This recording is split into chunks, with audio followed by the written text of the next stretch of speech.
In your health news, good mental health is vital to our overall well-being, yet 1 in 8 people globally are living with mental health conditions which can impact their physical health, their well-being, how they connect with others, and their livelihoods. So on this World Mental Health Day, we're joined by Michelle Smith, a certified life coach. Thank you so much for joining us. Thanks for having me, Cleo. Glad to have you here. All right, let's get started. This is a big deal today. This year's theme is mental health is a universal human right.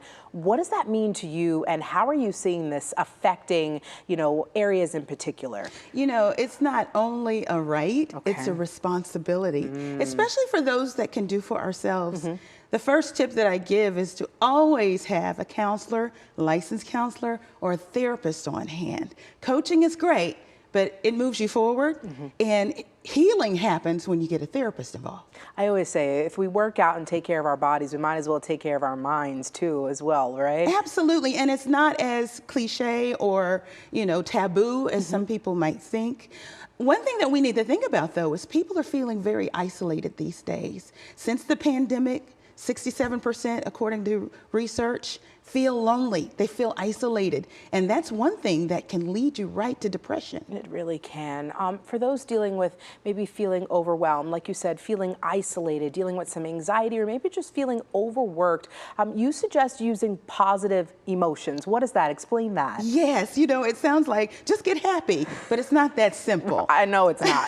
We have to be intentional about it. And there are, according to positive psychology, 10 positive emotions that we can tap into intentionally that will change a bad mood into a good one. And with triple-digit temperatures over the summer, a lot of us didn't even get out. Oh, you're right. And now we're going into fall. And, people tend to get a little bit depressed when the cooler temperatures come and the sun doesn't come out as much. So we need to tap into these emotions. So how do we tap into these positive emotions to boost our mood and, I guess, feel happy, at least try to? Absolutely. We have to find those things that trigger our positivity, okay? So when you're feeling in a mood, you need to find what those things are. I call them peace builders, and they allow you to tap into the 10 positive emotions. The strongest of the positive emotions is love. Go figure. Ooh. Right? So one of my triggers or peace builders is family. Family gives me joy. It also gives me peace, and it also gives me love. There's 3. According to neuroscience, you need at least 3 at the same time to undo a negative mood. So your big one is family. What are, I guess, 2 other popular ones? Yes, nature. That's a good one. That's my mom's. People like for sure. to get on the trails. Nature is great. Nature gives you a sense of awe. That's one of the positive emotions. It gives you inspiration. That's another one. And it can give you gratitude. Ooh. Just looking around and seeing what creation has to give back to us. I love that. Family, nature, and love. Yes, and you can have your own. Those are mine. You're absolutely right. How can we celebrate World Mental Health Day?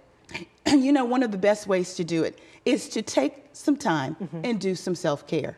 If you haven't tapped into a life coach, if you haven't tapped into a therapist, today's a great day to do it, because it's a great day to put your mind at the center of your journey instead of physical. And spiritual's important and social's important, but sometimes we forget about our brain. You're absolutely right. And I think it's awesome that we've seen so many celebrities, so many leaders really come to the forefront and talk about mental health as absolutely. well. Michelle, how can people reach out to you and get more information? Yes, absolutely. Go to lmichellesmith.com/yes-please. All right. Oh, I like that. Yes, please. Thank you so much for joining us here on Midday. Thanks for having me, Cleo. All right.